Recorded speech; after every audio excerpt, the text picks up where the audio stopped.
Shabbat Shalom.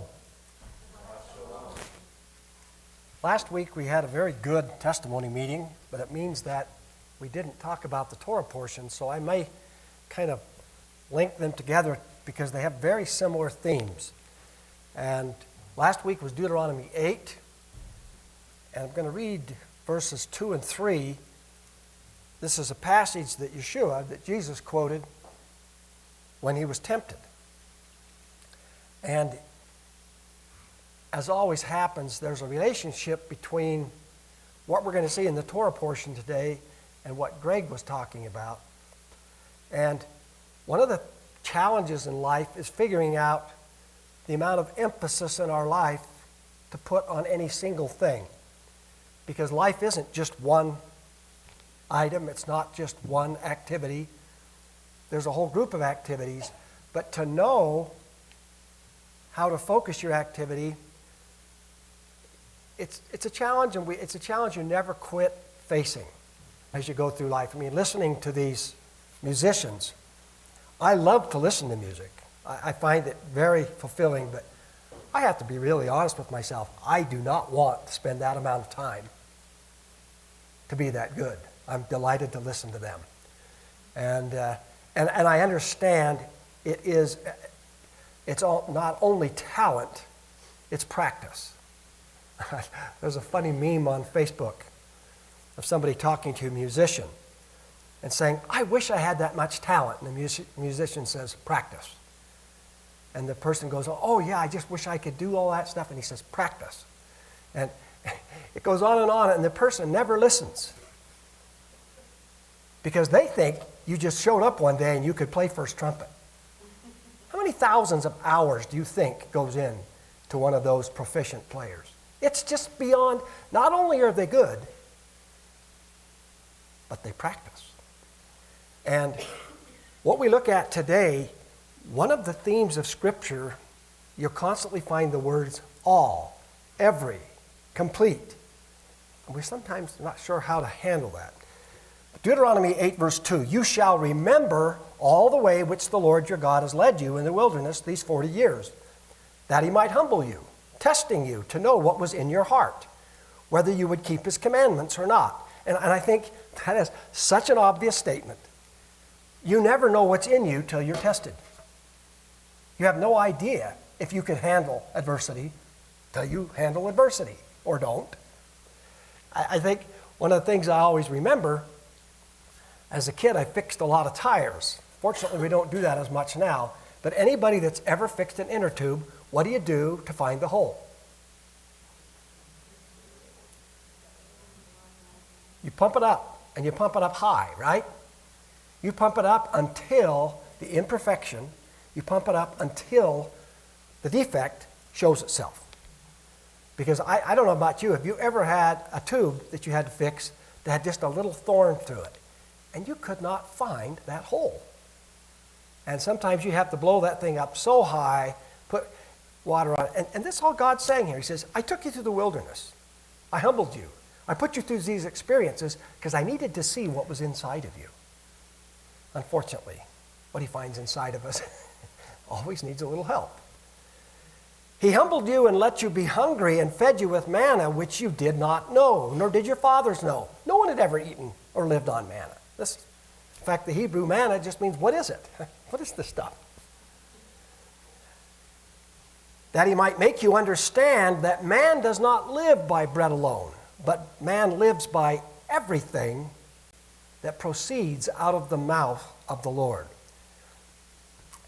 That's an odd statement, because how many of you, this is totally a rhetorical question, think that you keep all the commandments or that you know all the word? I mean, it's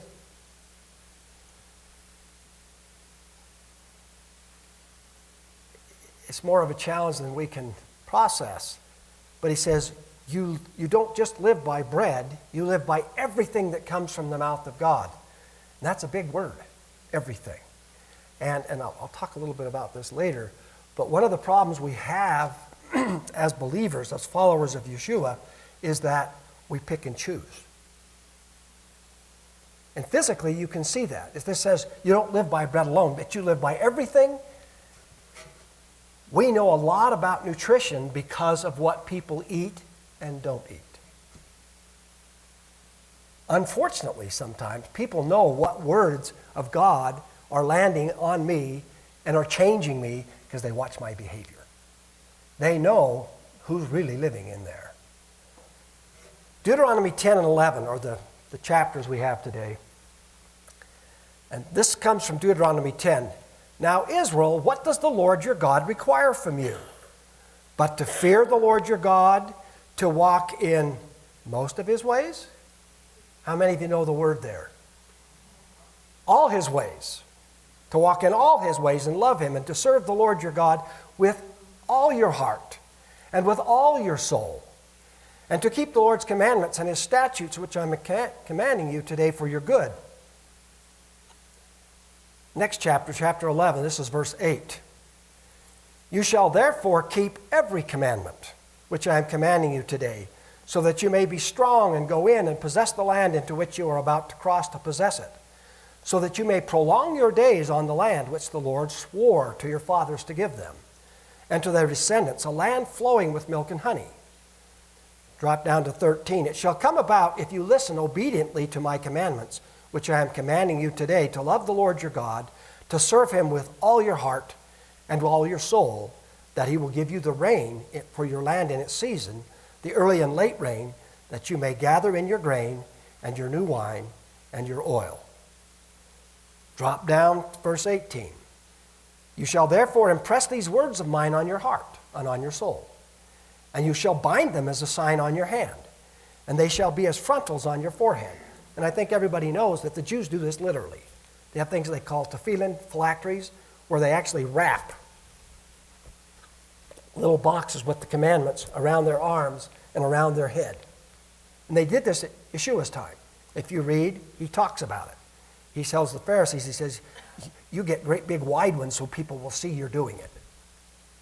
But he was doing it too. Not drawing attention, but Yeshua was wearing fringe and binding these things on himself. They took this literally. You shall teach them to your sons, talking of them when you sit in your house and when you walk along the road, when you lie down and when you rise up. You shall write them on the doorpost of your house and on your gates, so that your days and the days of your sons may be multiplied on the land which the Lord swore to your fathers to give them, as long as the heavens remain above the earth. For if you are careful to keep all this commandment, which I am commanding you to do, to love the Lord your God, to walk in all his ways, and hold fast to him, then the Lord will drive out all these nations from before you, and you will dispossess nations greater and mightier than you. Every place on which the sole of your foot treads shall be yours. Your border will be from the wilderness to Lebanon, and from the river Euphrates, as far as the western sea. No man will be able to stand before you. The Lord your God will lay the dread of you and the fear of you on all the land on which you set foot, as he has spoken to you. For you are about to cross the Jordan to go in to possess the land which the Lord your God is giving you, and you shall possess it and live in it. And you shall be careful to do all the statutes and the judgments which I'm setting before you today. How many times does it say in these chapters, all, every? And my first reaction when I hear that is, that's impossible. How could somebody do that? And yet, as we talk about this, we sometimes look at this as God's demanding perfection, in the sense that we never make a mistake, we don't miss any of the commands, and that's not what he's asking for. He's asking for all your commitment. He's asking that you don't share it. You know, there are some things we shouldn't share. I'll talk a little bit about that too, and you know that. But we had Joshua 1:6 today for our Haftarah. Be strong and courageous, for you shall give this people possession of the land. The Lord is speaking to Joshua, which I swore to their fathers to give them. Only be strong and very courageous. Be careful to do according to how much of the law? All the law which Moses my servant commanded you. Do not turn from it to the right or to the left, so that you may have success wherever you go. This book of the law, and of course in Hebrew, this Torah, shall not depart from your mouth, but you shall meditate on it day and night, so that you may be careful to do according to all that is written in it. It's not hard to pick out what the theme of these chapters is today. What the theme is. Yeah, I guess that's right. Yeah. For then you will make your way prosperous, and then you will have success. Have I not commanded you? Be strong and courageous. Do not tremble or be dismayed, for the Lord your God is with you wherever you go. It's sometimes hard to articulate what I sense is the truth here, but I think you already kind of know. There are certain things we can't divide our attention. I went to the program on Thursday night and had just a wonderful time. The kids did a great job. I enjoyed the music. The play was tremendously funny. It was a wonderful experience. It wasn't that wonderful for Dean.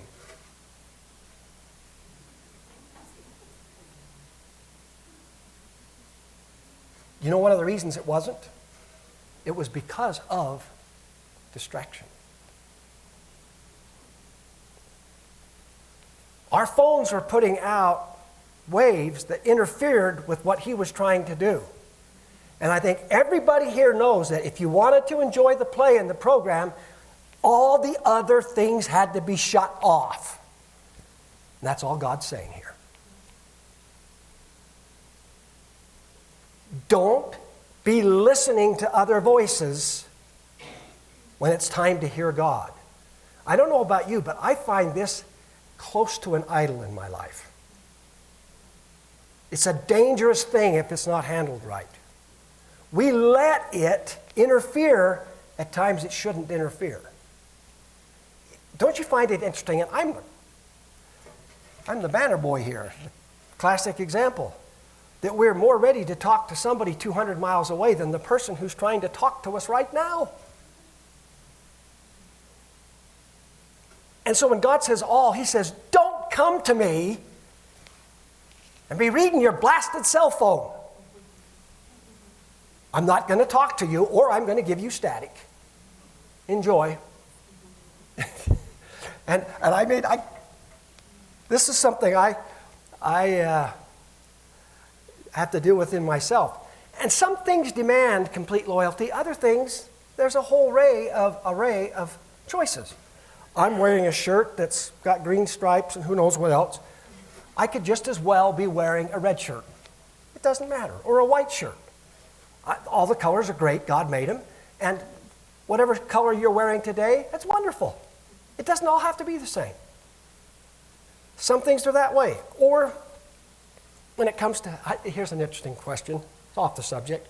What do you call carbonated drinks? Soda. Anybody else say something else? Pop. If you go to the South, what's a carbonated drink? It's a Coke. But all that to say, you can drink Mountain Dew, which of course is the best, or you could have Coke, or you can have these horrible diet drinks that all my kids drink. And seriously, it's okay. You know what I'm saying? Or you could do it right and just have milk and water.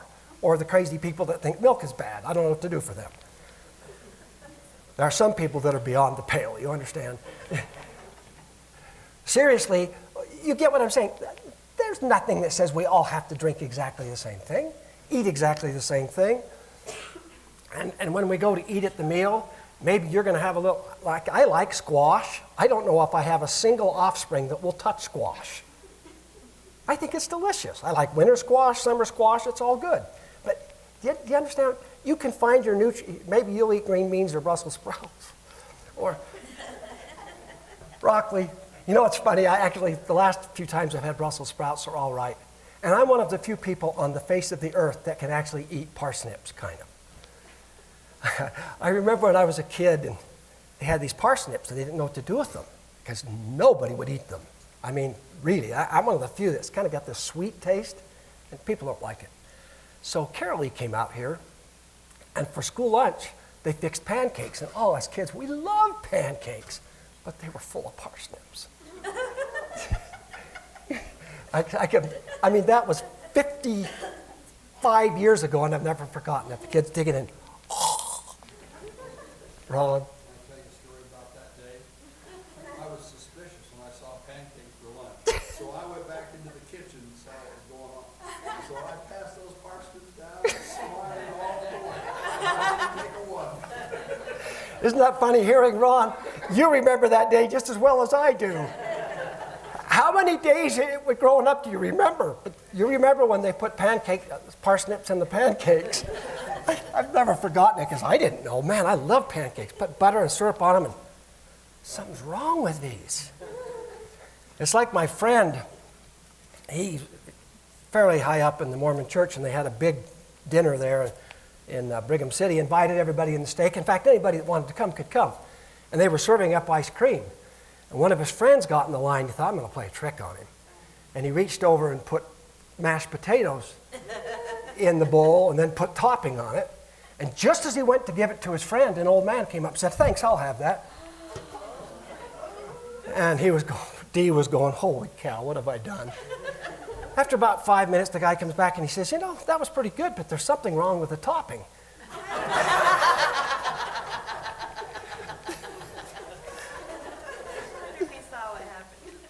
don't know if, I suppose everybody remembers this one too, when they tried to substitute chocolate Oh, yeah. for carrot. Oh, my goodness. No, that's funny. Some things scar you when you're a child. And saying, this tastes just like chocolate. Whenever you hear somebody say, this tastes just like, that means this is a good time to desist. In any case, we'll understand. And even though some people don't get this, it's okay to vote Republican 90% of the time and Democrat 10% or vice versa. I mean, really. There's nothing that says a person has to be all one thing. There are choices in life. And so when we say all, we have to understand that there are places that we can have differences. It's a classic when, Greg was talking about music. And I'm guessing if I were to ask the number of you, how many of you like classical music, I don't think it would be all of you.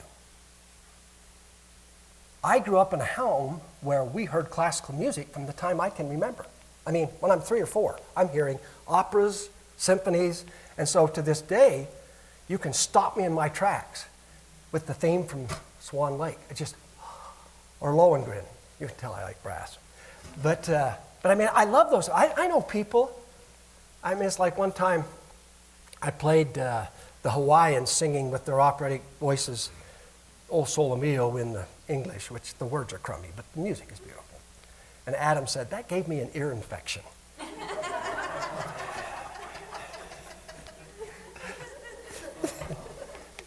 And we're different. And we have to be very careful. We don't demand that. I mean, it's just like, I love country western.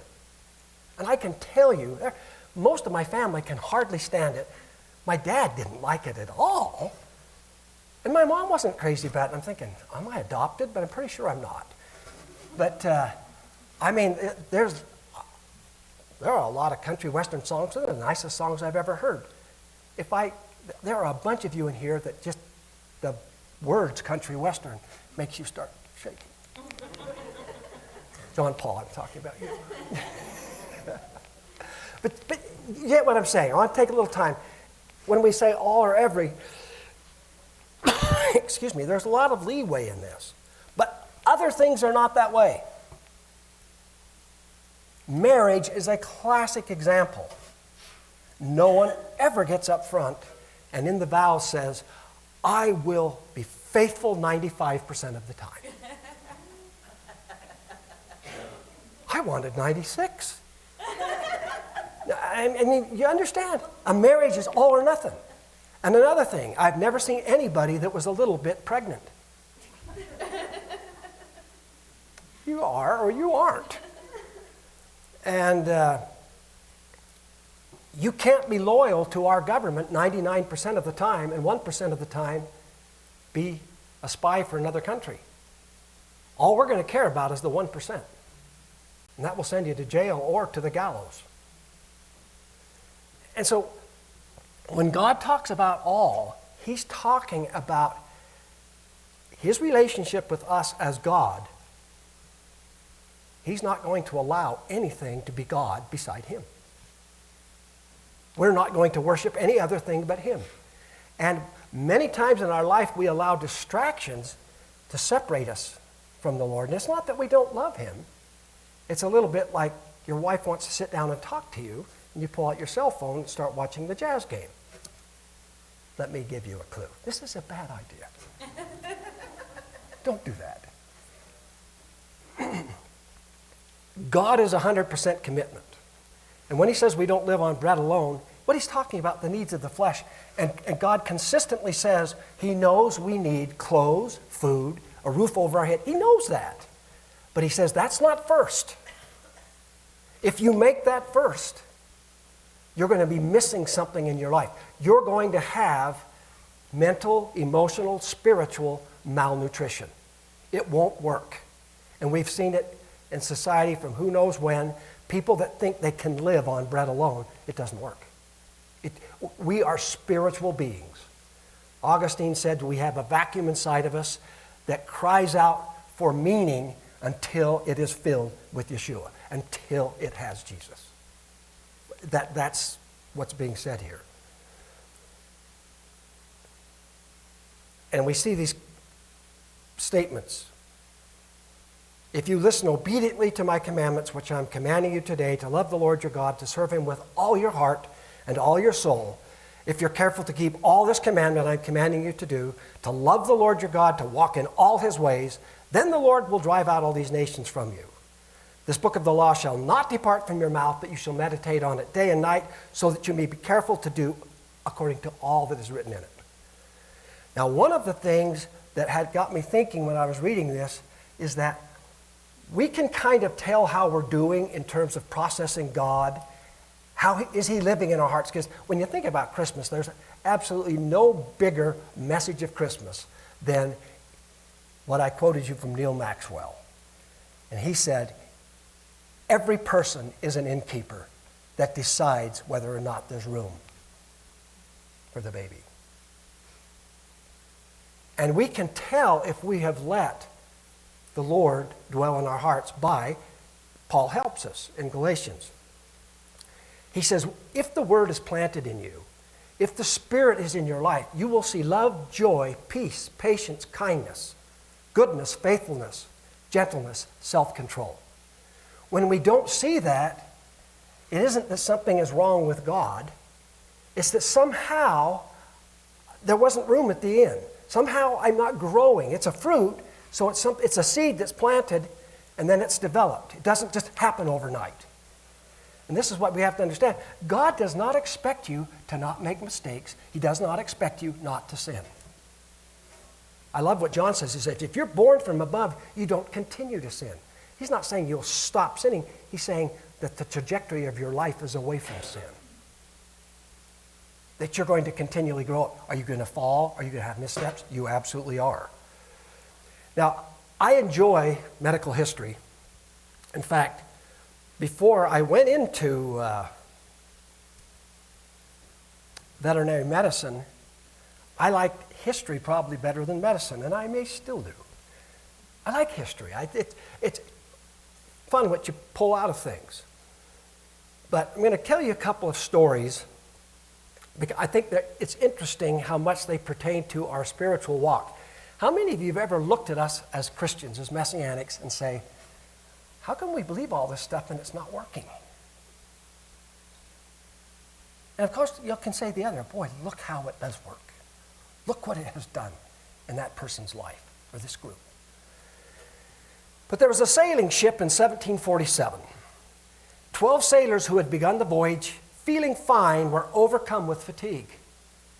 Their gums were swollen and sore, making it difficult to eat. Their teeth were falling out. Their legs were swollen and purple from bruising. Dr. James Lind was a passenger on that ship, and he set out to find the cause. He set up what may have been the first clinical nutrition experiment. I have no idea if that's true or not. He decided on 6 groups of treatments, 2 sailors in each group. So he's got 12 sailors who started this voyage healthy. As they got into the voyage several weeks, we started to see these symptoms: swollen gums, teeth falling out, bruising. The first group, the 2 guys, drank 1 quart of cider a day. 2, I love this one, they gargled with sulfuric acid. The third group had 2 spoonfuls of vinegar 3 times a day. That's just about as nasty. Vinegar is only good if you put honey in it. That's not so bad. The fourth group drank a half pint of seawater a day. The fifth group drank barley water. I don't know what that is because I always thought that was beer. The sixth group ate 2 oranges and 1 lemon a day. Can you imagine how lucky this man was? Within 6 days, the sailors who ate the oranges and the lemon felt better and were able to work again. The other sailors in the experiment felt worse. You do when you gargle sulfuric acid.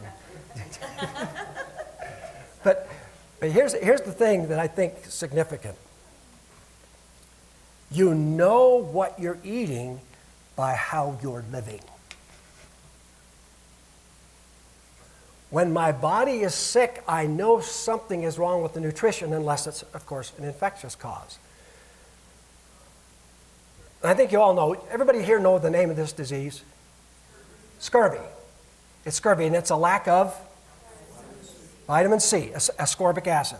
And most people know this because this story, if you didn't learn this story in school, they mistreated you.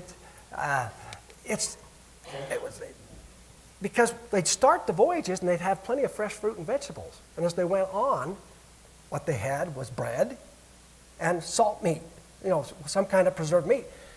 And they did not have, typically, fresh fruit. Well, this is one of the reasons that the British Navy, they were called what? Anybody know? Limeys. Because limes of all the citrus fruit tended to last the longest on these voyages. In any case, they always brought limes and lime juice aboard after this to protect against it. Another disease, this was in the late 1800s, so that's not that long ago, really. There's a disease in Asia called Beriberi. Anybody ever heard of this disease? It's a polyneuritis, which means it affects a lot of your nervous system. And this physician, his name was Christian Eichmann, he first thought it was some kind of an infectious disease, so he injected blood from people who had the disease into animals, but it didn't transmit the disease. And they could not figure out what was going on. It's one of those, it's amazing the number of diseases that are discovered by just keeping your eyes open. He noticed that they had a group of chickens there where they had their little compound in a village. And these chickens had been doing fine. And then the caretaker left and another guy took care of them, and it wasn't a month or two, and these chickens had the same symptoms as the people. Sick, funny neurological symptoms. And so he thought, well, I better find out and see what's going on. And he discovered that the second man that took over the chickens was feeding them polished rice. The first man had been feeding them rough rice, which means rice with the bran, with all the... And if you ever wonder why I eat brown rice, now you know. What were they taking off of the rice when they polished it? Thiamine. B1. And how do you think we discovered these things? By seeing people sick because they didn't have it.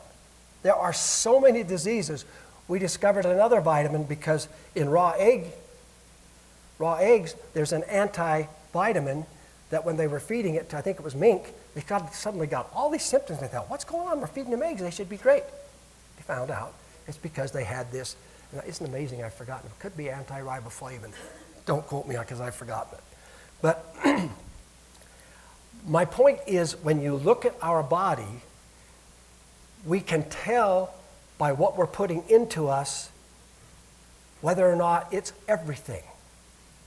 You see, you cannot live on vitamins alone. You can't live on minerals alone. You can't live on protein alone, in spite of what some crazy people tell you. You can't live on carbohydrate or fat. You need a balanced diet. And just as God told Israel, every word, all that I give you, it's the same thing with our physical diet. And so somehow, when you look at what's going on in Christianity, and I mentioned this before, 1 John says that anyone that's born from above, everyone that knows Yeshua, everyone that knows Jesus will not continue to sin. I used to read that and think, well, that's impossible. But if you look at what he's saying that your walk with the Lord means that you'll have a growing triumph over the sin in your life. It doesn't mean you'll wake up perfect, but it does mean that you'll be weaned from sin. There is something wrong with our diet in the Christian world when we are sinning and not bothered about it. When we sin and we make excuses, and we have to ask ourselves, what is not happening? What are we not putting into ourselves? And I've talked to you about this before because this so affects me. One of my favorite teachers was Ravi Zacharias. I love his teaching. I have some of his books. I probably should throw them away. He was his ability to describe logically our reasons for faith were unparalleled. I'd listen to him spellbound. He brought a lot of people to faith in the Lord. And he's the one that said this statement: the reason we have thousands of pages of laws worldwide is because we can't follow 10 simple commands written on a stone tablet. That's powerful. But Ravi Zacharias was a rapist.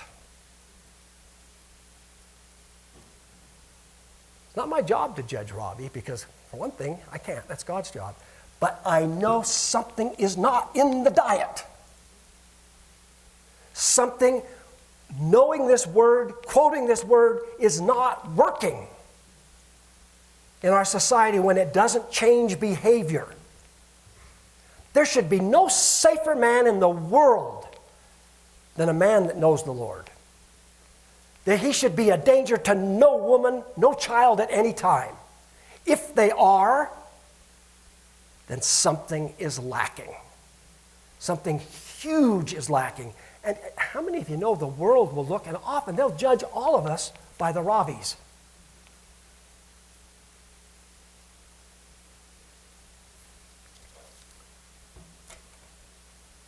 And you wonder, how could Ravi get where he got? Anybody here ever found yourself split? You know this and do that. And you keep doing this until you make so many excuses, you've silenced this voice over here. That can happen. And one of the things that Robbie did that really bothered me, but again, this is so human, is he would tell these women that he was abusing. He owned some spas, and the whole story is sordid, and I don't read it. It's not worth reading. But he would say, if you were to out me, if you were to tell the world about me, look at all the people you would hurt. Look at what you would do to the witness for the faith. And when they first came forward with their stories, people wouldn't believe them. I was listening to David Jeremiah, and he said something that just kind of clicked. He said that he and I get this. You know, they ask people what's their number one fear. If you ask 1,000 people, 1,000,000 people what their number one fear is, what will it be? Public speaking. People don't like it. And I don't get that. I like to perform. And Jeremiah, he's the same David. He says, I love to get into my sermon. I love to study and put all this stuff together. And the Lord told him, he said, David, and the scripture that brought it to him was 2 Timothy 2:15. Be diligent to present yourself approved to God as a workman who does not need to be ashamed, accurately handling the word of truth. He said, the Lord told him, David, you take care of you with Jesus first. He says, before you even open your Bible to get a message, you find out, where am I in the faith? Where am I in my relationship? How are we doing? And he went through a terrible time with cancer. And one of the things the Lord helped him in getting through that, because he went through these dark days, he didn't know if he was going to live. And if you've ever watched people, we all have, going through these repeated rounds of chemo and how sick you get. And so he started journaling. And in his journal, he would tell God just exactly what he was thinking. He said, I don't want anybody else to read my journal. So Colleen has a journal that people can read. David says, you can't read mine. But what he did is he learned that if I'm honest with Yeshua, if Jesus knows how I'm feeling, if I really open myself up to him, I'm not going to corrupt my message when I speak to people. Because he understood the word. If I actually take all of it into me, this other stuff can't come out. And you find 2 Timothy 2, I mentioned, says, present yourself to God. 2 Corinthians 13 says, test yourselves to see if you're in the faith. Or do you not recognize this about yourselves, that Yeshua the Messiah is in you, unless you fail the test? And that's the thing I got thinking about with Ravi, and I'll be very clear. We can't judge him. That's God's job, and I'm not worried about that. What I do know is that something about Ravi, he's so much smarter than I am, you can't even, his philosophical genius and his understanding is incredible. But somehow, he didn't take in the whole counsel of the word. His relationship wasn't right. Because if I really have a place in me, if the manger, I love what Facebook has some good stuff on it. It says, some of you need a stable influence. And it has a picture of a manger. I like that one. I need a stable influence. Not my job to judge. My job is, how am I processing the word? What's going on when I read the word, when I study, so that I look like Yeshua, I look like Jesus. And I've seen so many of you do things where I see him. And it really is the spirit of revelation when we look at each other and we see that. But it's so essential.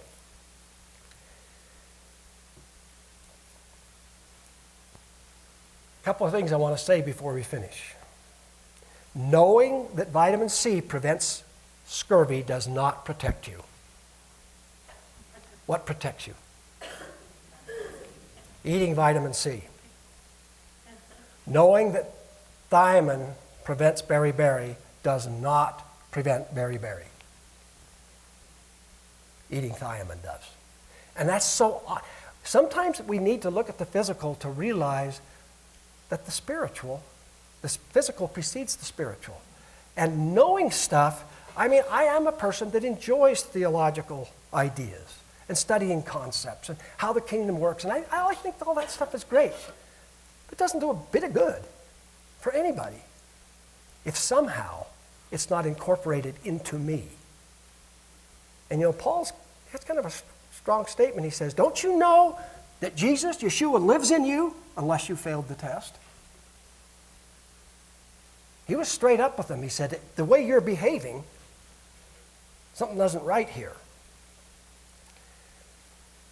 There's a passage in Matthew 7 that isn't often talked about, or we talk about it and we truncate it. We cut out parts of it.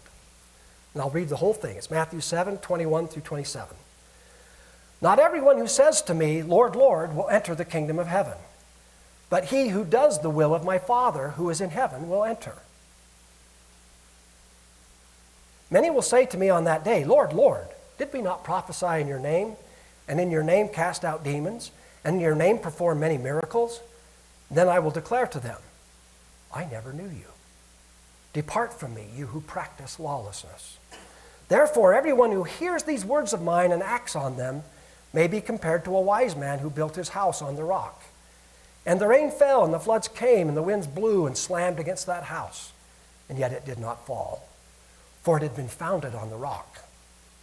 Everyone who hears these words of mine and does not act on them will be like a foolish man who built his house on the sand. The rain fell, and the floods came, and the winds blew and slammed against that house, and it fell, and great was its fall. What was the difference between the house on the sand and the house on the rock?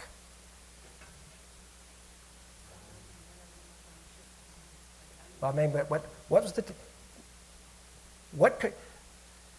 We can sit and listen to everything I've said today, all these scriptures we read, what Greg said, we can listen to all that.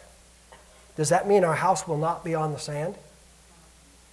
It plainly is saying, if I listen to that, but I put nothing into practice, my house is on the sand. If I listen to what God is saying and I do it, that puts my house on the rock. And that's why Yeshua says, not everyone who says, Lord, Lord, will enter the kingdom, but it's he who does the will of my Father. Now, you have to be careful with this because you can put on people what I call performance anxiety, where they're trying to do it. God helps us here by saying, if you love me with all your heart, with all your soul, and with all your might, that'll do it. You'll be surprised what you'll do when you're motivated by love. The lie is to think that we can divvy up God's counsel and say, well, I don't really think he was serious about that. And besides, today, that's just not current. That's not how we think now. God couldn't really mean that. Take that out. That's going to manifest in our lives as spiritual malnutrition. And if you haven't noticed, the American church as a whole, lots of people that are exceptions, lots of churches that are exceptions. The American church as a whole right now has got major malnutrition. There's a lot of sin that's not only happening, but it's being supported. It's saying, sad to say, I read a minister who had a prayer, and he was blessing an abortion clinic, saying they were doing the work of God. And, it was a puzzle to me. And yet I realized this can happen to any area of our life where we choose we're not going to listen to what God said about that because it's too uncomfortable. I don't want to be bothered with that fact, with that truth. And there's a couplet. I'm never cease to be amazed by how I can remember things from 50 years ago, but not last week. But in high school, we took literature from Stan. And I remember when we got to the part of English literature with Alexander Pope, he wrote some pretty amazing little poems. And this is one that he wrote that I think we have to be careful of as believers, as Christians, as Messianics, those who have taken the way of the Lord. He says, a little learning is a dangerous thing. Drink deeply or taste not. Then he uses classical allusion, Pierian spring, which doesn't mean much to any of us, but some big spring. Their shallow draughts intoxicate the brain, but drinking largely sobers us again.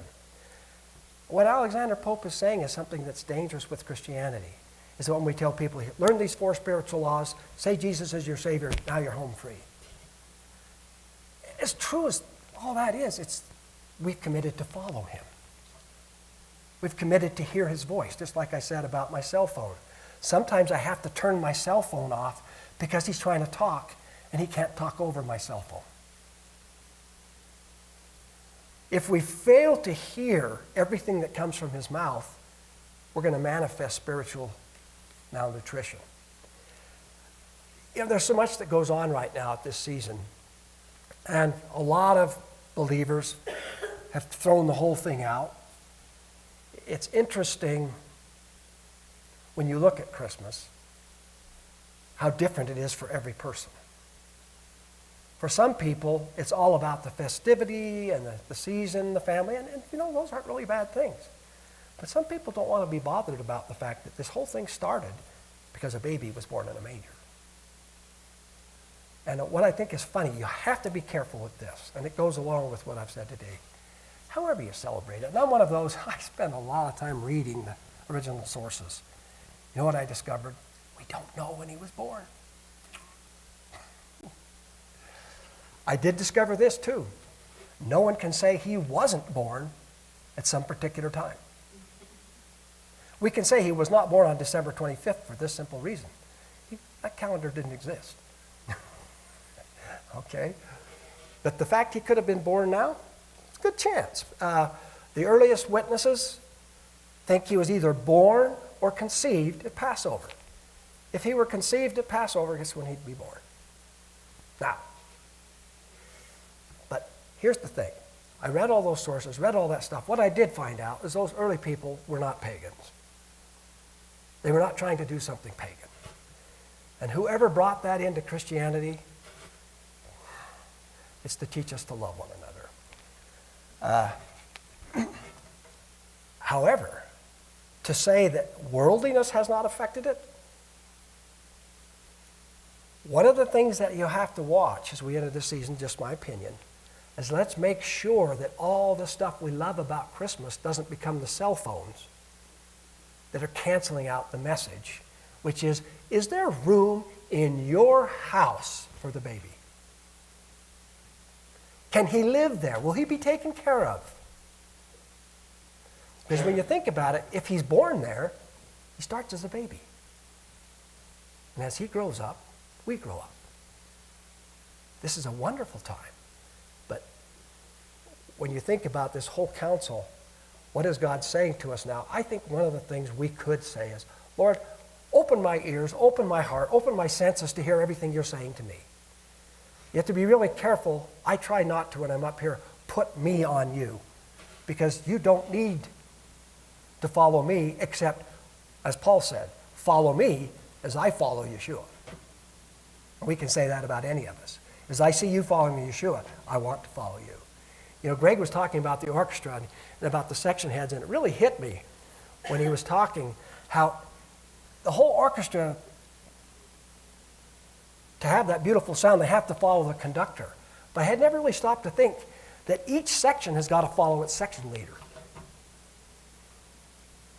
The violins have to follow the concertmaster, and kind of the whole orchestra does. But you understand what I'm saying? If you have 6 horns, is that how many horns there were? Were there 6? Well, in Fine. Chicago, they have 6 trumpets and 4 4 horns. horns. Okay. So there's 4 horns and 6 trumpets. All 4 horns have to follow the first horn. And the first horn has to follow the conductor. And that's how it works. In this walk, there are times you just can't be, quote, an individual. You know, there are times that we want to be loud, and the conductor says be soft, and vice versa. And that's how you work together and produce the symphonic sound. But don't forget, just as we all follow the Lord, he's your conductor. That means if I follow the Lord, he's my conductor. That means I am going to be under all the people God has placed in my life that I am subject to. Dean is the work manager. I follow a work manager. Somebody's the chairman of the council. And you understand what I'm saying? Whenever somebody tells me, oh, I don't follow the dictates of man, I only follow Jesus, I know this is a terrifying person. Go ahead. Sean, can I just relate something? Sure. About one of the people that you saw on the video, his name is Bud Herseth, the principal trumpet of Chicago. He played under a conductor called Fritz Reiner for many years. And Fritz Reiner, the conductor, was diabolically known for breaking players. Well, he was up there conducting Fritz Reiner, and they were playing a piece from Stravinsky called Petrushka. Yeah. And they had a very tricky trumpet part in there. And I think Fritz Reiner was just curious about Bud Herseth. So we tried to break him. He said, okay, play that part. Bud Herseth played it. Played again. Did it again. Played it a third time. And even more. And then Bud Herseth interrupted him. He said, Maestro, I can do this all day long. And that shut Fritz Reiner pretty fast. And so it's interesting when you say follow the conductor. You do have to follow the conductor. But when you have something from the conductor that's trying to disrupt the player, that's a hard one. And so you have to be careful about it. Now, that's a good point, and it's time for us to close. And you kind of talked about this earlier. In the kingdom, when God puts us in charge, that never allows us to try to destroy the people that we're in charge of. That's the way of the world. Remember what Yeshua said? He said the Gentiles, what? Their leaders lord it over them. But he said in the kingdom, they'll be the servant of all. And a truly good leader is one who serves everyone. And we have the best example ever, which is one of the reasons he came as a baby. Thank you. Let's all stand.